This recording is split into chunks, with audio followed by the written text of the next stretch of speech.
At age 12, she sang "Guide Me, O Thou Great Jehovah" in a Newark church, and the congregation wept. At 22, she had 7 consecutive #1 hits, beating the Beatles. At 29, she sang "I Will Always Love You," the best-selling single by a female artist ever. At 48, she drowned in a bathtub with cocaine in her system and crack paraphernalia nearby. How did the greatest voice God ever gave a human being end up face down in 12 inches of water? This is Whitney Houston's complete story, from gospel prodigy to tragic icon.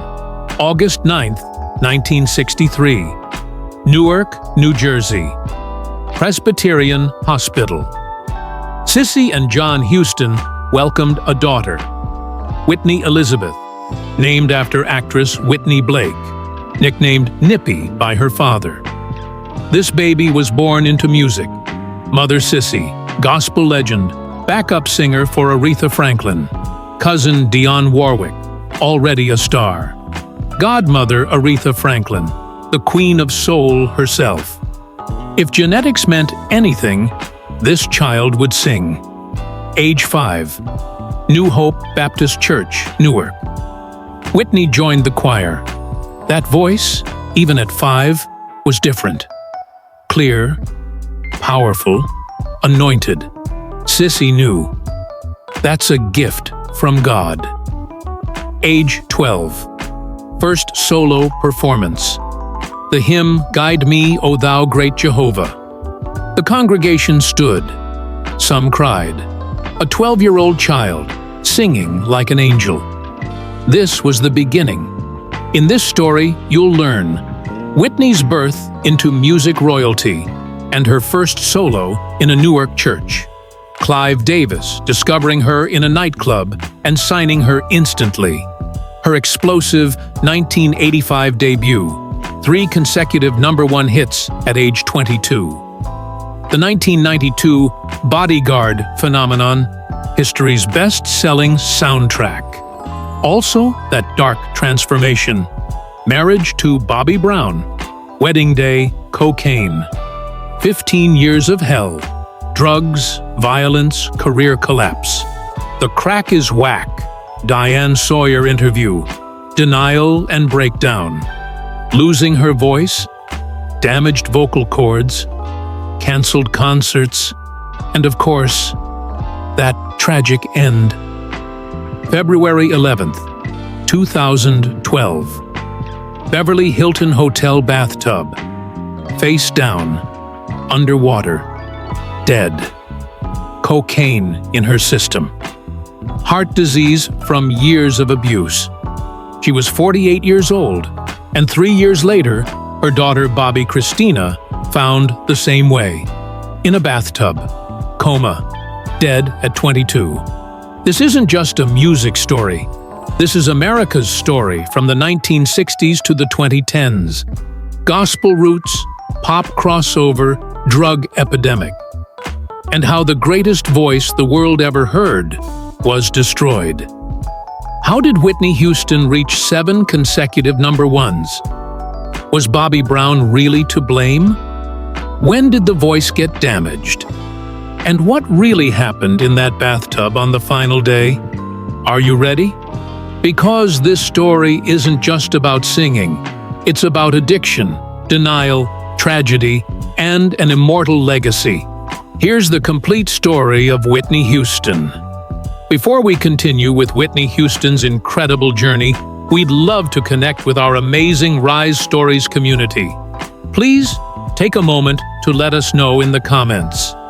Which city or country are you watching from? What's your age group? We love hearing from viewers of all ages. If you were in Whitney Houston's position, what would you have done? Don't forget to subscribe to Rise Stories and hit that notification bell so you never miss our heartwarming stories. Now, let's continue with Whitney Houston's incredible journey. August 9th, 1963. Newark, New Jersey. Working-class city, but rich in music. Whitney Elizabeth Houston was born here, into one of music history's most important families. Her mother, Whitney Houston, birth name Emily Drinkard, was a gospel and soul legend. Founder of the Sweet Inspirations, a group that did background vocals for Aretha Franklin, Dionne Warwick, Elvis Presley. Sissy had her own solo career and had won a Grammy. Before Whitney was even born, her mother was already a legend. Her father, John Russell Houston Jr., former Army serviceman, later became an administrator under Newark Mayor Kenneth Gibson. Family support was solid, but the marriage was complicated. John suffered a heart attack when Whitney was young. By the time she was 17, her parents had separated. Their divorce finalized a decade later. But the family Whitney grew up in was filled with music. Cousin Dionne Warwick, already a superstar with hits like Walk On By, I Say a Little Prayer. Other cousin Dee Dee Warwick, R&B star.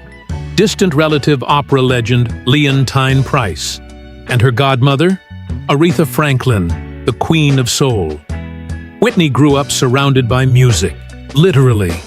In the house where her mother rehearsed, in recording studios, backstage at live performances. Music was like air, everywhere, always. At age 5, something happened. Sissy took Whitney to New Hope Baptist Church in Newark, where Sissy was the choir director. Whitney joined the choir, and the first time she sang, people stopped. That voice, in a 5-year-old child, wasn't normal. Clear, powerful, controlled. A gift from God. At age 12, Whitney gave her first solo performance, the hymn, Guide Me, O Thou Great Jehovah, at New Hope Baptist Church. Sunday morning. The congregation went silent. Then this 12-year-old girl produced that powerful, emotion-filled voice. People started crying. They stood up. They applauded. One of those moments in church history, unforgettable. Sissy knew at that moment, my daughter has a special gift. And this gift will change the world. But that gift could also be a curse. At age 15, Whitney was no longer just the church choir. She was doing backup vocals professionally with her mother. 1978, Chaka Khan's I'm Every Woman. Background vocals? 15-year-old Whitney Houston. This experience, working with legends, prepared her. She was also modeling. Whitney was beautiful, tall, elegant, photogenic. 1981, she appeared on the cover of 17 magazine, one of the first African-American women on that cover. Modeling brought income, but Whitney's heart was in music.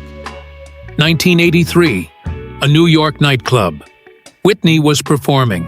Small venue, insignificant gig. But one man was in the room, Clive Davis, president of ARISTA Records, one of the most powerful people in the music industry. Clive heard one song, just one. That voice, unmistakable. Power, control, emotion. Clive was shocked. He approached immediately after the performance. I'm Clive Davis. I want to sign you, now. Whitney, 19 years old, signed the deal of her life. ARISTA Records, Clive Davis personally grooming her. 2 years of preparation, the right songs, the right producers, the right image. Clive wasn't rushing. He was creating a superstar. Clive told Whitney, your voice is incredible, but talent alone isn't enough. We're going to make you crossover, gospel, R&B, pop, everywhere. A black woman will be the biggest pop star. You will be that woman. February 1985. Whitney Houston. Debut album released. Whitney was 22 years old. First single, You Give Good Love. Charted number 3. Strong Start. Second single, Saving All My Love for You. Number 1. Whitney's first number 1 hit. Won a Grammy. Best Female Pop Vocal Performance. Third single, How Will I Know? Number 1. Second consecutive number 1. Fourth single, Greatest Love of All. Number 1. Third consecutive number 1. History was made. No female artist had ever done this. 3 consecutive number 1s from a debut album. Whitney was 22 years old and rewriting music history. Album sales? 3 million copies in the first year, in the US alone. Worldwide? 25 million copies. 6 Grammy nominations. 1. Instant superstar. What did critics say? Mixed. Some praised. Voice of the year. Others criticized. Too polished? Too corporate? No soul? But the public loved it. Radio played it constantly. MTV aired the videos. Whitney Houston, overnight sensation. Clive Davis, vindicated. I told you, superstar. But something had started in Whitney's life, the pressure of success. June 1987. Whitney album released, sophomore album, There's Always Fear, second album Curse.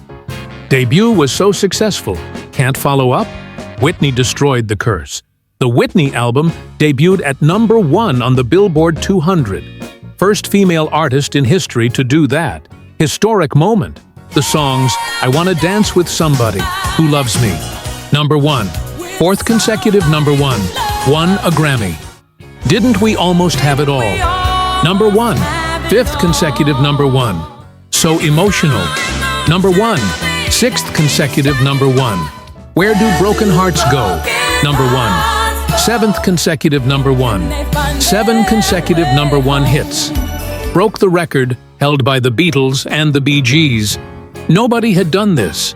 Nobody has repeated it since then. Whitney Houston, at 24 years old, at the peak of pop history. Album sales, 20 million copies worldwide. Multi-platinum. Critics were more positive this time. She proved it, not a fluke. Genuine superstar, 1990. I'm Your Baby Tonight album. Third studio album, more rhythmic, more R&B, tougher. Whitney showed versatility. Title track, I'm Your Baby Tonight. Number 1. Eighth number 1. All the Man That I Need. Number 1, 9th number 1. Miracle and My Name Is Not Susan. Hits, but not number 1. Album sales, 10 million worldwide. Still massive, but less than the previous 2. Reviews, good, but not groundbreaking. But Whitney's career trajectory was unstoppable. 1991, another defining moment came. January 27, 1991. Super Bowl 25. Tampa Stadium, Florida. The Gulf War had started. America was sensitive, patriotic. Whitney Houston took the stage. She would sing The Star-Spangled Banner. That performance, the best national anthem rendition in history. Whitney's voice, powerful, emotional, perfect. America cried. Soldiers saluted. Patriotism exploded. The performance was so good, it charted on Billboard, a national anthem, on the charts, unprecedented. Whitney Houston was no longer just a singer, she was a cultural icon. America's voice. And then 1992, the peak of her career and the beginning of the end of her personal life. 1992 brought 2 massive events for Whitney. One, a professional triumph, the other, a personal disaster. The Bodyguard, the film, starring with Kevin Costner, Whitney's acting debut. Story: pop star falls in love with her bodyguard. The film itself, mixed reviews. Critics criticized Whitney's acting. Stiff, unconvincing. Box office, $411 million worldwide. Commercial success. But the real phenomenon, the soundtrack. I Will Always Love You. Dolly Parton cover. Whitney's version. That opening, a cappella. Belted, powerful. Then the instrumental comes in. Build up, chorus, explosive. The song stayed at #1 for 14 weeks. 14 weeks? 1992 to 1993. Best-selling single by a female artist ever. 20+ million copies worldwide. The soundtrack album sold 44 million copies worldwide. Best-selling soundtrack in history. Won a Grammy. Record of the Year. Whitney Houston, at 29 years old, at absolute peak. The biggest star in the world. Everything looked perfect. But the same year, July 18th, 1992, another event happened. Whitney married Bobby Brown.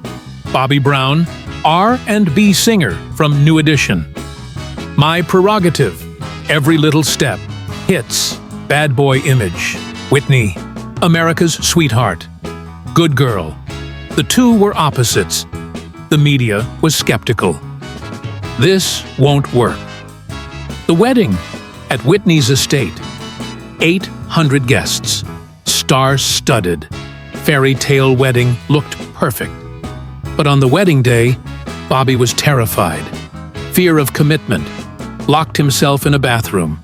Was drinking, smoking, snorting cocaine to calm his nerves.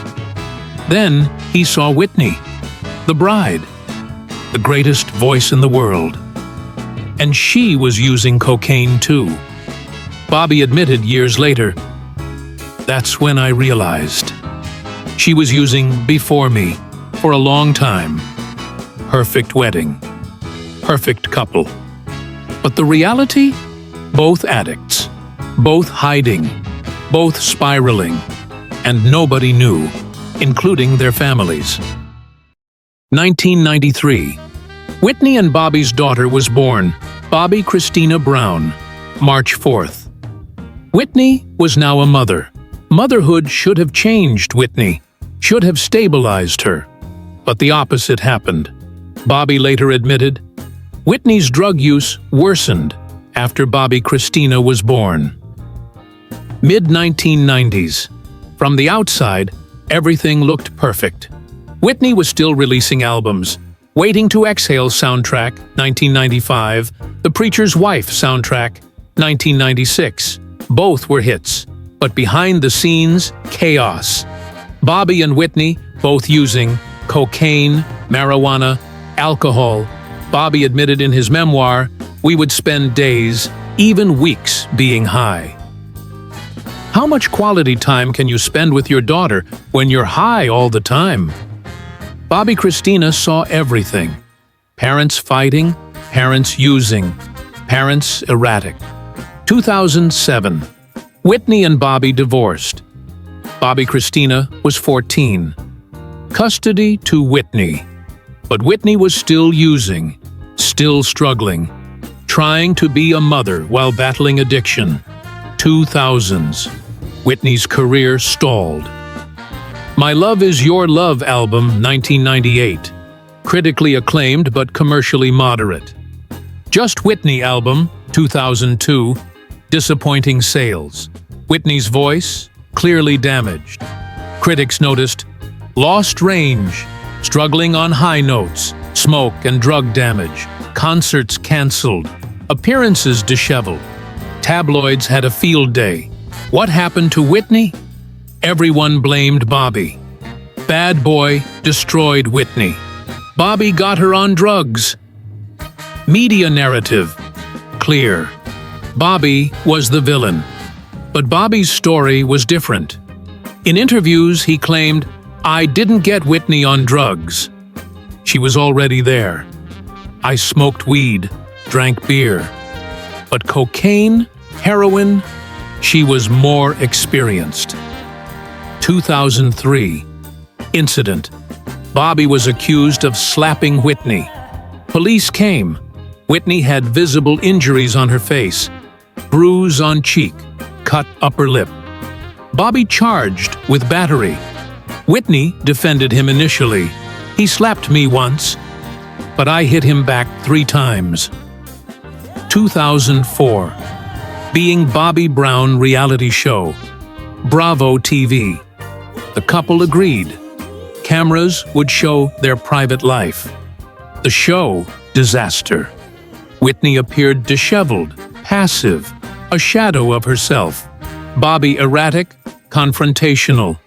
America watched, horrified. Show canceled after 1 season, but damage done. Whitney's public image destroyed. 2006. Whitney had enough. Filed for divorce. 14-year marriage, over. Bobbi Kristina custody to Whitney. Bobbi walked away with nothing. No house, no cars, no money. He'd brought $55 million into the marriage, left with 0. 2007. Divorce finalized. Bobbi remarried. To his manager, Alicia Etheridge. Whitney alone, trying to rebuild. But the damage was done. Voice damaged. Career stalled. Reputation ruined. Addiction continuing. Whitney desperate. Alone. Spiraling. December 2002. ABC Studios. Primetime television. DIANE Sawyer interviewing Whitney Houston. Millions watching. Whitney, 39 years old, looked very different. Thin, gaunt face, sunken eyes, damaged hair, hoarse voice. This wasn't the Whitney America remembered. DIANE asked directly, "Crack? Cocaine?" Whitney defensive, angry. "Let's get one thing straight. Crack is cheap. I make too much money to ever smoke crack. Crack is whack." The phrase became infamous. Crack is whack. But Whitney was parsing words. She didn't smoke crack? Fine. But cocaine? Absolutely. DIANE pressed, "How often?" Whitney, "It was a lot. Every day." DIANE, "Alcohol?" Whitney, "Every day." DIANE, "Marijuana?" Whitney, "Yes." All of it. America watched, horrified. The voice they loved, clearly damaged. The woman they admired, clearly struggling. The denial, thick. Most revealing moment. DIANE asked about Bobbi Brown's influence. Whitney snapped, "He's not the cause." "I am. Nobody makes me do anything I don't want to do. The biggest devil is me. I'm either my best friend or my worst enemy." But she also said, "I have life, and I want to live." The interview aired. Reaction, swift, sympathetic. She needs help. Critical. She's in denial. Everyone agreed. She looks terrible. Crack is whack. Mocked, memed, analyzed. Whitney's public image, permanently damaged. After the interview, Whitney tried rehab. 2003. Quit after 5 days. 2005. Being Bobbi Brown Show. 2006. Divorce, 2007. Comeback attempt. Oprah interview. Opened up. "Bobbi was my drug," she said. Emotional abuse admitted. Physical altercations admitted.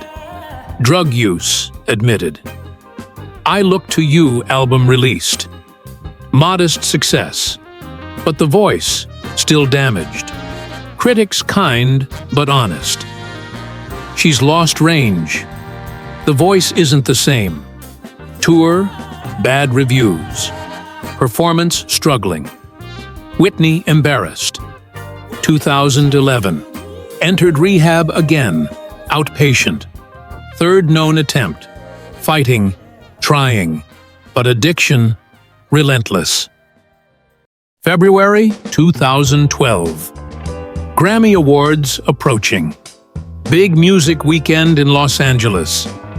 Clive Davis, Whitney's mentor, throwing his annual pre-Grammy party at the Beverly Hilton Hotel. Whitney was invited, planning to attend. She seemed excited, reconnecting with friends, with the music industry again. February 9th, 2012. Whitney visited Brandy and Monica. They were rehearsing for Clive's party. Whitney backstage, supportive, looked happy. Same day, Whitney made her last public performance at Kelly Price's event in Hollywood, joined on stage, sang "Jesus Loves Me" together. Whitney's voice, noticeably weaker, but spirit strong. February 10th. Whitney arrived at the Beverly Hilton Hotel, room 434, checked in under her grandmother Elizabeth Collins's name, for privacy. Next day, February 11th, everything changed. Around 3 p.m., Whitney's personal assistant told her to take a bath. "Clive's party tonight. You need to get ready." The assistant left to run errands. Whitney alone in the bathroom. 3:35 p.m. Assistant returned. Room locked. Knocked. No answer. Concerned. Used key. Entered. Went to the bathroom. Shocked. Whitney Houston, face down, in the bathtub, water-filled, unresponsive. Face down, in 12 inches of hot water, not moving. Assistant screamed. Called the bodyguard. Together, they pulled Whitney out of the tub. Moved her to the living room floor. 3:45 p.m. Paramedics arrived. Attempted CPR, but too late. 3:55 p.m. Whitney Houston, pronounced dead. 48 years old. Room investigation began. Police arrived. Coroner called. Scene examined. On the bathroom counter, remnants of white powdery substance. In a drawer, small spoon with white crystal-like substance. Rolled up white paper. Cocaine paraphernalia. In the living room, a plethora of prescription medication bottles. Xanax, Flexeril, Benadryl, others. Open champagne bottle. Beer cans, autopsy scheduled. Toxicology tests ordered. March 22, 2012. Los Angeles County Coroner's Office. Official report released. Cause of death: drowning and effects of atherosclerotic heart disease and cocaine use. Manner of death: accident. The coroner explained Whitney had used cocaine just before entering the tub. Cocaine entered her bloodstream. Her heart, already diseased, arteries 60% narrowed, the cocaine put extra stress on it. Cardiac event probable, arrhythmia, or tachycardia. Whitney collapsed in the bathtub, fell face down, water-filled, drowned. Toxicology details. Cocaine, 0.58 micrograms per milliliter of blood.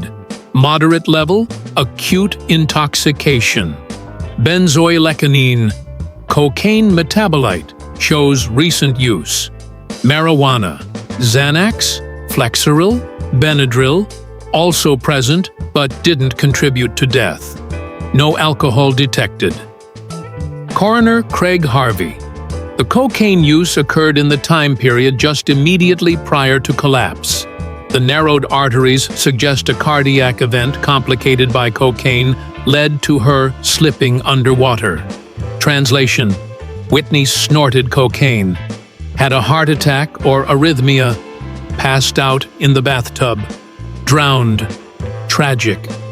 Preventable, but inevitable after years of abuse.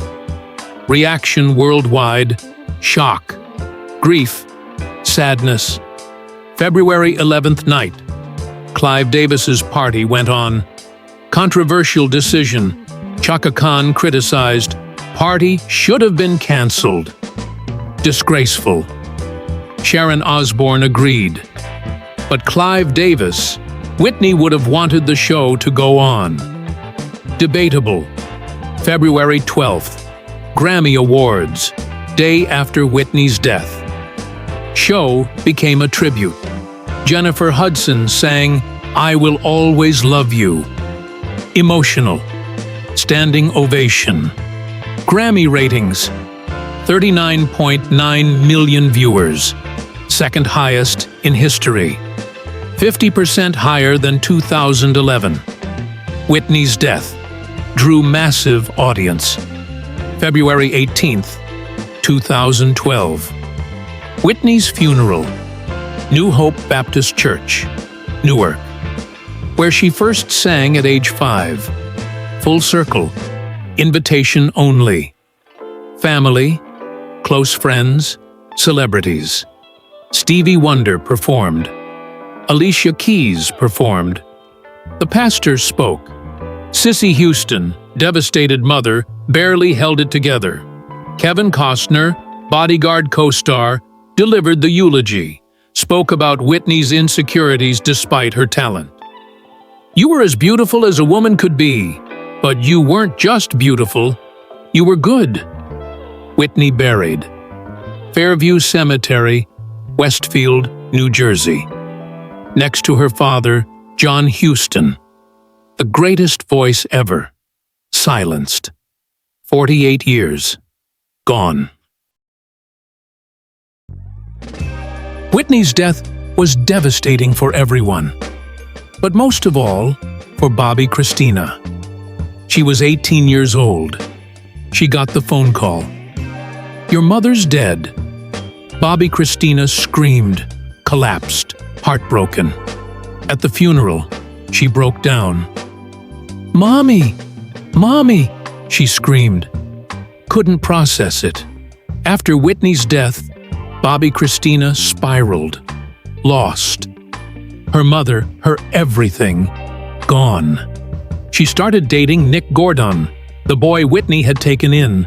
They were raised together, like siblings, became romantic, controversial, toxic. Bobbi Kristina started using drugs, like her parents. Cocaine, marijuana, Xanax, heroin, the same demons. January 31st, 2015, almost exactly 3 years after Whitney's death. Bobbi Kristina's home, Roswell, Georgia. Nick Gordon and a friend found her, unconscious in a bathtub, face down, water-filled. Eerie parallel. Mother, bathtub. Daughter, bathtub. Rushed to the hospital. Brain damage, severe. Induced coma. Doctors. Significantly diminished brain function. Bobbi Kristina, 6 months in a coma. Bobby Brown devastated. "Not my daughter, please God." July 26, 2015. Bobbi Kristina Brown died, 22 years old. Cause of death: lobar pneumonia. But toxicology found marijuana, alcohol, cocaine metabolite, benzodiazepines, morphine. Same as her mother. 2 bathtubs, 2 deaths. Mother and daughter, 3 years apart. Bobby Brown. We failed her. Whitney and I, our drug use, our fighting, we set her up for failure. Now they're both gone. Generational trauma. Addiction passed down. Demons inherited. Whitney's addiction didn't just kill her, it killed her daughter too. Whitney Houston died in 2012. But her legacy, immortal. Musical legacy. 200+ million records sold worldwide. 6 Grammy Awards, 30 Billboard Music Awards, 22 American Music Awards. First artist to have 7 consecutive #1 hits. I Will Always Love You, best-selling single by a female artist ever. The Bodyguard soundtrack, best-selling soundtrack ever. Influenced generations. Mariah Carey, Beyoncé, Ariana Grande, everyone.